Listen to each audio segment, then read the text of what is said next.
Buffer और बगल के रिजर्व फॉरेस्ट में पानी की सुविधा करना, हैबिटेट इंप्रूवमेंट करना, ग्रास लैंड बनाना, ये सब करना चाहिए। तो आपकी जो पॉपुलेशन टाइगर की बढ़ रही है, क्योंकि टाइगर पैंथर प्रोलिफिक ब्रीडर है, तो उनके लिए जगह बन जाएगी। अभी तो 40% 50% ऐसी जगह है जहाँ पे प्रवेश है ही नहीं, तो फिर वो बाहर भागते हैं गांव की तरफ। टाइगर में क्या है कि जनरली अपन कहते हैं कि एक टाइगर के लिए 20 स्क्वायर मीटर चाहिए, लेकिन एक टाइगर की टेरिटरी में कम से कम 2 या 3 मादा फीमेल टाइगर यानी टाइग्रेस भी रहती है।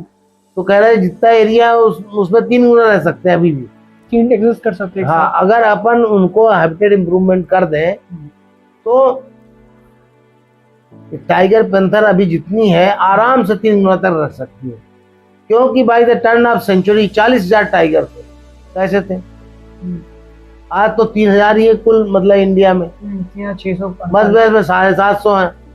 लेकिन अगर केवल पार्क और बफर को ही समृद्ध कर दें तो अभी 2 से 3 गुना टाइगर के रहने की जगह है।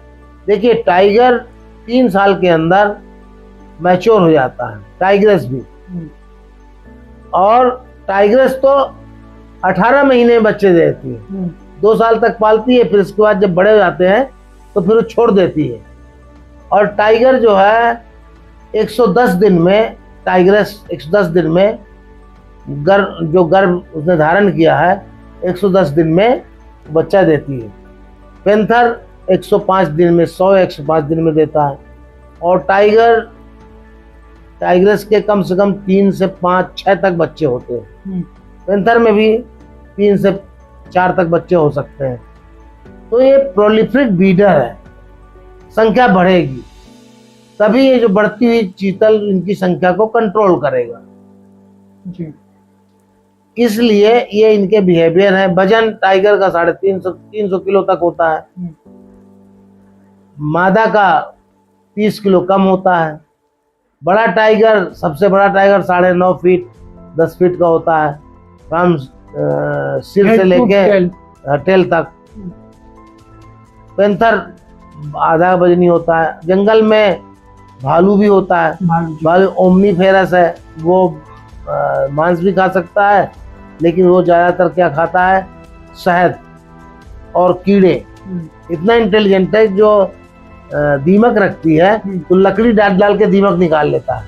भालू खाना ही है, उल्टा चढ़ता है और जहां शहद लगा होगा शहद का बहुत फॉन्ड ऑफ शहद। अब फल फूल तो खाते हैं जो गिरते हैं, महुआ वगैरह। इस तरह से उल्फ होता है। उल्फ ज्यादातर जंगल और गांव के बीच का प्राणी है।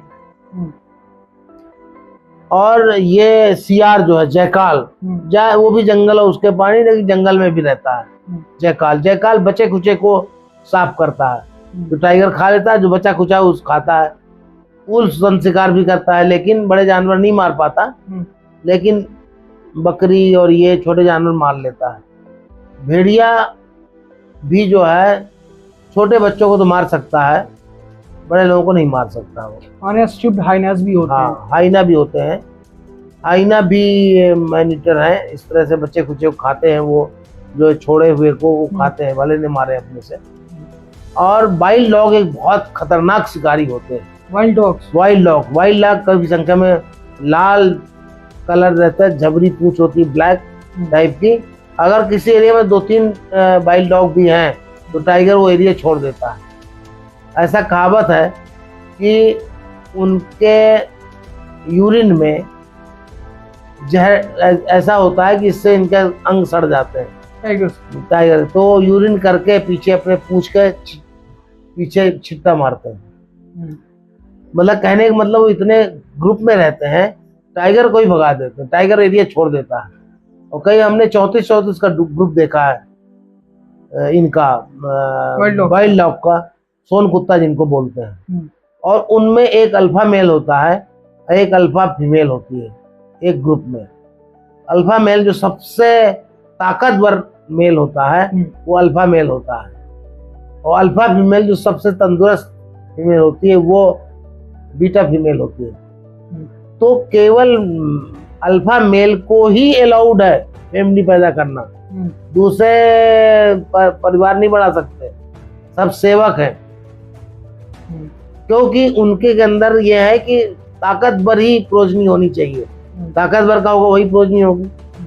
इसलिए भी जानवरों में जो सबसे ताकतवर मेल होता है उसी को पसंद करते हैं, टाइग्रेस हो या पेंथरस हो। चिड़ियों में भी यही होता है, वो पहचान करते हैं कौन सबसे मजबूत है। खाना कौन देगा? बया चिड़िया के घोंसले बनाते हैं ना, बया चिड़िया जो बीवर बर्ड है, तो मेल जो है घोंसला बनाता है रखने के लिए कि बच्चे होना है। तो कई मादा बया आती हैं और घोंसले को देखती हैं टक टक मार के कि मजबूत बना है कि नहीं। अगर मजबूत नहीं बना तो उसी के में नहीं जाएगी, जिसका मजबूत बना होगा उसमें जाएंगी। और अगर नहीं गई हो और वो इमेच्योर मेल है तो मेल उसका अपना बना बनाया उसको काट के गिरा देता है, फिर बनाता है। एक सीजन में बया मेल 7-8 बनाता है, जैसे बन गया उसका मैटिंग हो गई तो चिड़िया उसमें रह जाएगी, बच्चे देगी। इसी तरह से एक मालाबार पाइड हॉर्नबिल है और ग्रे हॉर्नबिल है। इन चिड़ियों में क्या होता है कि हस्बैंड वाइफ दोनों मदद करते हैं, मेल फीमेल दोनों। तो बड़ी चिड़िया होती मालाबार पाइड हॉर्नबिल, तो वो कोटर में, पेड़ के कोटर में अपने घुस जाती है। बड़ा कोटर रहता है उसमें, बड़ी चिड़िया भी घुस के अंदर बैठ जाती है। 4 महीने बैठे रहेगी। जब वो प्रेग्नेंट हो जाती है तो वो मेल जो है जाके बेरी लेके आता है और उसको एक एक बेरी खिलाती है। तो देख के फिर जाता है, उसकी चोंच भर निकली रहती है और बाकी बंद कर देते हैं वो अपने बिस्टा से ही, और फिर वो खिलाता है वो। फिर जब बच्चे हो जाते हैं फिर बच्चों को भी खिलाता है मेल। बहुत दुबला हो जाता है, मेल बाहर शिकार कर, बाहर से शिकार नहीं, बेरी लाता है भली में। अच्छा। लाता, जब फिर बड़े हो जाते हैं, फिर जब बड़े हो गए थोड़ा उड़ने लाए तब फिर बाहर आती है और फिर इस तरह से करती है। इस तरह से कई एनिमल के बिहेवियर आप देखिए। जो कोयल है बहुत दुष्ट माँ है, कोयल अपने बच्चों को नहीं पालती। कोयल को जब बच्चे देना है तो कौवे का घोंसला देखती है, तो कौवे के जितने अंडे दिए रहते हैं कौवी ने, कौवा कौवी दोनों पालते हैं, जब इधर उधर गए होते हैं तो कोयल जिसको बच्चे देना है वो उसके उतने अंडे गिरा देती है और अपने अंडे रख देती है। और कौवा जो है उसके अंडों को ही पालता है। जब उसको पता नहीं लगता, जब बड़ा हो जाता है, जब उसका कलर तो काला होता है कई बार और फीमेल का बदरंगा होता है, तो उसको पता नहीं चलता। तो बस्ट माँ है कोयल, उन्नी पालती, अलसी है, कौवा पालता है। जब बड़े हो जाते फिर वो कोयल बन जाते हैं। इसी तरह से सबसे अच्छी मदर होती बिच्छू, स्कॉर्पियन। स्कॉर्पियो के पेट में बच्चे रहते हैं, जब बच्चा निकलना होता है तो उसका पेट फट जाता है, फिर 30-40 बच्चे निकलते हैं बिच्छू के, और वो भोजन उसी की माँ के शरीर को करते हैं, खाते हैं। टाइग्रेस जो है स्ट्रॉन्ग मदर है, वो छोटे बच्चों को गुफा में डाल देती है, छोटे छोटे, जिसमें कि पैंथर भी नहीं आ सके और टाइगर भी नहीं आ सके, और शिकार करने जाती है। अब जब सवेरे आती है थोड़ा सा आवाज देगी, सारे बच्चे निकल के आ जाएंगे, फिर दूध पिलाएगी। थोड़ा और बड़े हो गए तो फिर उनको भोजन कराएगी, मारेगी जो, उनको पास में ही मार के उनको खिलाएगी। लेकिन स्ट्रिक्ट मदर है, तभी टाइगर बनेंगे कि बाहर मत निकलना, रात भर वहीं रहना। तो तब वो टाइगर सही टाइगर बनता है। जंगल में जब उसको सिखाई, ट्रेनिंग कराती है मारने का, वो कोई भी एनिमल, चाहे पैंथर हो चाहे टाइगर हो, एक अटेम्प्ट में नहीं मार पाता। 40 अटेम्प्ट में एक बार मार पाता है शिकार, 40 अटेम्प्ट में। एक टाइगर को साल भर के लिए कम से कम 70 चीतल चाहिए। एक पैंथर को कम से कम 40 चीतल चाहिए, चीतल के बराबर। हालांकि इनका भोजन सुअर भी है और इनका भोजन और भी दूसरे एनिमल है, सांभर भी है। इतने एनिमल चाहिए। वाइल्ड डॉग तो मैंने देखा है, 3 वाइल्ड डॉग ने एक चीतल को, बड़े एडल्ट चीतल को 1 घंटे के अंदर पूरा खा के बराबर कर दिया, हड्डी भी खा जाते हैं। तो कितना प्रवेश चाहिए? अगर प्रवेश नहीं हो तो भूखे मर जाएंगे, तो बुझ तो कोई ना कोई बीमारी हो जाएगी। मतलब इससे अंदाजा लगाइए कि टाइगर को 70 चीतल चाहिए। वो सुअर भी खाता है, सुअर तो उनकी डेलिकेसी है। सुअर is just like a sweet dish वो टाइगर के लिए। और सांभर सबसे ज्यादा पसंद करता है, सांभर का मीट ज्यादा अच्छा लगता है, वो 3 दिन खाएगा सांभर को। नील गाय बहुत अच्छा मीट नहीं माना जाता, 2 दिन बाद वो नष्ट हो जाता है, सड़ने लगता है। तो नील गाय तो बड़ी होती है तो 2 दिन खाएगा, लेकिन सांभर का मीट सबसे पसंद करता है टाइगर। एक सही भी होती है जिसके कांटे होते हैं पीछे, तो अगर कोई जानवर उन पे हमला करता है तो सही ऐसे पंख फैलाती है तो उसके जो कांटे हैं वो बिध जाते हैं। कई बार हमने वीडियो में देखा कि तेंदुए के मुंह पे वो कांटे लग जाते हैं। हाँ, लग जाता है। एक टाइग्रेस जो है 2 साल की थी, वो मर गई तो हमने देखा, उसका जब पोस्टमार्टम कराया तो उसके लीवर वगैरह में इसके वो सेही के कांटे घुसे हुए थे। ओह, खा लिया था उसने, इतने जोर से वो फोर्स खाते हैं उसको, सही को फिर भी खाते हैं। हाँ। लेकिन इमेच्योर था तो उसके अंदर घुस गए कांटे तो लीवर को फाड़ दिया। सब जानवरों के अपने बचाव के तरीके हैं। सांभर घने जंगल में रहता है तो उसके कान बड़े हैं, सुन लेता है। चीतल ओपन एरिया में रहता है क्योंकि उसको उतना सुनाई नहीं पड़ता, तो उसको दृष्टि, एक दूसरे चारों तरफ बैठे रहते हैं तो पता लग जाता है। काल तो आता ही है लेकिन रात में काल नहीं आएगा। इसी तरह से हर एनिमल का, अब टाइगर की दृष्टि बहुत तगड़ी है और उसको स्मेल बहुत तगड़ा है। हवा जिस तरह चलती है ऐसे बैठता है, जिससे हवा चलती है तो उसको सूंघ लेता है किधर है, और फिर धीरे धीरे जाकर के टाइगर बहुत तेज दौड़ता है, आपकी अलार्मिंग स्पीड होती है और टाइगर में ताकत बहुत होती है।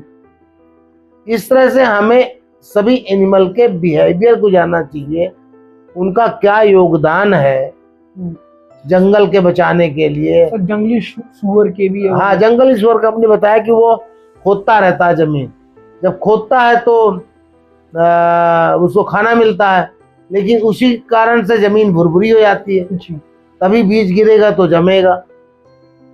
तो भगवान ने ऐसी सृष्टि बनाई है, विधि प्रपंच गुण अवगुण साना। सर अजगर की भी बात कर लीजिए। हाँ, विधि का प्रपंच गुण अवगुण से बना है। कैसा? दुख सुख है, सुख है तो दुख भी है। दुख सुख पाप पुण्य दिन राति, अमी सजीवन माहुर मीचू, मतलब अमृत है तो जहर भी है। तो इस तरह से सभी जानवर एक दूसरे को अन्योन्याश्रित है, वो उसका भोजन है, वो उसका भोजन है। सर एक बार अजगर के, सर्पों के, सांपों के बारे में कुछ बताएं आप। सांपों के बारे में तो जानना चाहिए कि हर सांप जहरीला नहीं होता है। सांप कौन सा जहरीला होता है ये जानना चाहिए। सर्पों का योगदान ये है कि चूहों को मार देता है और अन्य ऐसे जो ऐसे जानवर हैं उनसे अपने फसल की सुरक्षा करता है, तो जिससे इसका नुकसान नहीं हो। और इसी तरह से ब्लैक बग है, जैसे हमने बताया था कहानी कि ब्लैक बग जो है चरता है तो फसल अच्छी होती है। आप चने की पुस्तक में वो लिखा मैंने कि ब्लैक बग के कारण वो चने की फसल बहुत हो धनदान संपन्न थे, लेकिन अब वो करने लगे किसकी? सोयाबीन की। सोयाबीन नुकसान कर देता है। लोगों ने कहा भाई इसको हटा दो ब्लैक बग को, लेकिन फिर हमने स्टडी करके बताया कि नहीं, तो आपके पूर्वज बहुत समझदार थे, क्योंकि जितने खाएगा उतने गुना फसल पैदा होगी। हमने जब समझाया तो ये मांग खत्म हुई। तो मतलब हमें समझना चाहिए कि हमारे लिए कितना उपयोगी है। सभी जानवरों का इतना ज्यादा उपयोग है कि हम नहीं जानते। जंगल में जड़ी बूटियां हैं इतनी उपयोगी हैं कि उनका जीन पूल बचाए रखना बहुत जरूरी है। न मालूम किस चीज की दवा हो, कई चीजों के तो दवाई मतलब जो एंटीबायोटिक है वो बेअसर हो रहे हैं, तो हमें हर्बल मेडिसिन पे जाना पड़ेगा। इस तरीके से अन्योन्याश्रित संबंध है और मनुष्य का अस्तित्व बिना जंगल, बिना जंगली जानवरों के, बिना चिड़ियों के, जीवों के संभव नहीं है पृथ्वी में। इसलिए मैं इतना ही कहूँगा कि हमें लोगों तक इनके महत्व के बारे में बातें पहुंचानी चाहिए। और जो उनके दुख दर्द है, ग्रामीणों के जीविका नहीं है, रोजगार नहीं है, जंगल से लगे हुए गांव अत्यंत गरीब होते हैं, तो हम कैसे उनकी मदद कर सकते हैं, वहाँ ज़्यादा इनपुट देना चाहिए। हम शहर में बहुत पैसा खर्च कर देते हैं उनके विकास के लिए। उनको पानी की दिक्कत होती है, तो पानी कैसे हमेशा हो, चारा कैसे मिले, उनका जो जंगली जड़ी बूटी उनको पैसा ज़्यादा कैसे मिले, या वनोपज इकट्ठा करते, हर्रा बहेरा आंवला, ये सब चीज़ें हैं। तो हमें अगर उनका विकास करेंगे अच्छे से, तो ही हमारा जंगल बचेगा। और दूसरा, जंगल के बाहर जंगल, हमें अपने उपयोग की जलाऊ लकड़ी, छोटी इमारती लकड़ी को अपने खेती की मेड़ों में या ऊसर ज़मीन में पैदा करना पड़ेगा, तभी हमारे जंगल बचेंगे जी। और जंगल बचेंगे तो पानी की समस्या नहीं होगी। जंगल ही पानी को रोकते हैं, तभी नदियां हमारी सदा नीरा होती हैं। इस तरह की कुछ कहानियां हैं, समझता हूँ कि लोगों को सुन करके अच्छी लगेंगी और एक जागरूकता आएगी, एक ज्ञानवर्धन होगा। तो ये थे doctor Ram Gopal Soni, senior Indian forest service के अधिकारी, ex additional principal chief conservator of forest, साथ ही विभिन्न उच्च स्थानों पे पदों पे रहे, पेंच टाइगर रिजर्व को ट्रांसफॉर्म कर दिया, भारत का नंबर 1 टाइगर रिजर्व बनाया, मोगली की स्टोरी सुनाई। इसके अलावा कई सारी किताबें लिखी, कई सारे विषयों पर लिखा, समाज सुधारक भी हैं, आयुर्वेद के बड़े जिज्ञासु और ज्ञाता भी हैं। हमें उम्मीद है और आपने इस पूरी सीरीज को फॉलो किया होगा तो जंगल के रहस्यों से आपके ऊपर एक नई दृष्टि बनी होगी, कई नए चीज़ों को आपने सीखा होगा, टाइगर के बारे में, मैन एनिमल कॉन्फ्लिक्ट के बारे में, और जंगल कैसा होता है। सबसे महत्वपूर्ण कि आपके अंदर वो इमेजिनेशंस थी, मोगली की, बगीरा की, बल्लू की, जंगल बुक की स्टोरीज, उसको भी आपने एक नए सिरे से जाना होगा, उसकी वास्तविकता को जाना होगा। तो आपने हमारे सीरीज को फॉलो किया, इस पूरी सीरीज को देखा, एक एक पॉडकास्ट को देखा, एक एपिसोड को देखा, उसके लिए आप सभी का बहुत धन्यवाद। और आपको इसके बाद भी कोई डाउट आता है, आपके मन में कोई प्रश्न है, तो आप कमेंट बॉक्स में सर से पूछ सकते हैं, सर खुद उस क्वेश्चन का रिप्लाई देंगे। और आप पेंच टाइगर रिजर्व मोगली लैंड घूमने जरूर जाएं। तो आपको मोगली के समय के जितने जानवर हैं, हाँ, अभी सब देखने को मिलेंगे। उसके साथ ही सर की किताब आई है, सर एक बार मैं चाहूँगा आप उसको पकड़ लें। एक सर की किताब आई है, wild life management without tears, the true story of Mowgli. इस किताब को आप जरूर पढ़ सकते हैं। और आपको जंगल की बारीकियों को समझना है, एनिमल के बिहेवियर को समझना है, तो आप इस किताब को जरूर पढ़ सकते हैं। इस किताब को पढ़ने के बाद आपको मोगली या जंगल बुक के बारे में, उससे जुड़े रहस्यों के बारे में आपको पता चलेगा। साथ ही आप ये जानेंगे कि कैसे सर ने ये जादूगरी करी, सर को लोग जादूगर भी कहते हैं इनके कार्यों के लिए, जिनके कारण से पेंच टाइगर रिजर्व इतना बड़े कीर्तिमान स्थापित करके नंबर 1 टाइगर रिजर्व बना। सर आपने हमें समय दिया, हमारे साथ बातचीत करी और दर्शकों के लिए इतनी बड़ी बड़ी और इतनी गहन जानकारियां दी, उसके लिए बहुत बहुत धन्यवाद। थैंक यू, और अच्छा लगा जी। आपने बहुत अच्छे प्रश्न किए। मैं समझता हूँ कि जागरूकता फैलाने के लिए और वन प्राणियों और वनों में के प्रति प्रेम जागृत करने में लोगों को आकर्षित करेगा। और लोग जरूर पार्कों में जाएंगे, नेशनल पार्क में, टाइगर रिजर्व में, और वन्य प्राणियों को निहारेंगे और उससे रिजुवनेट करेंगे अपने आप को। धन्यवाद। तो अगर आप पेंच टाइगर रिजर्व जाना तो ये मत बोलना, ये भूलना मत बताना जबकि कि हम डॉक्टर राम गोपाल सोनी के पॉडकास्ट देख के आए हैं। तो आप जरूर पेंच टाइगर रिजर्व घूमें और सर के कहानियों को और बेहतर तरीके से जानना है तो ये पुस्तक जरूर पढ़ें। धन्यवाद। संरक्षित क्षेत्रों, टाइगर रिजर्व वगैरह में कई जगह बहुत प्राचीन समय से मेले लगते रहे हैं। इन मेलों में हजारों नहीं, कई जगह तो लाखों की संख्या में लोग आते हैं और ये मेले कोर एरिया क्षेत्र में लगते हैं। पेंच टाइगर रिजर्व में भी ऐसे 2 जगहों पर मेले लगते थे। पहला कुंभावा मेला जो 3 दिन चलता था। कम से कम 100 गांव के आदिवासी लोग हजारों की संख्या में आकर कोर एरिया के अंदर रात भर नाच गाना करते थे। और दूसरा नागद्वारी करके जमतरा साइड में भी इस तरह का एक मेला लगता था। जब मैंने 2001 में देखा इस तरह का मेला लगने से कितना अधिक नुकसान होता है, तब इससे मैंने प्रयास किया और उस मेले को बाहर गांव के बाहर तरफ इसको लगाने के लिए निर्देशित किया। बहुत मुश्किल से ये सभी मेले दूर हुए और केवल दिन में लिमिटेड और मैनेज प्रबंध व्यवस्था के सहित उनको कुंभा बाबा पहाड़ी पर जाने के लिए प्रयास किया, जिससे कि वो नियंत्रित हो गया और ये बंद हो गया। ये पेंच नेशनल पार्क के लिए अत्यंत उपयोगी साबित हुआ, जिससे कि कोर एरिया में जो डिस्टर्बेंस होता था वो पूरा दूर हो गया। तो कई जगह देश में कई पार्कों में जहां इस तरह कोर एरिया में मेले लगते हैं, उनको इस तरह से नियंत्रित करना चाहिए ताकि वन्य प्राणियों की सुरक्षा व्यवस्था और जो डिस्टर्बेंस है वो दूर हो सके। धन्यवाद। जय हिंद।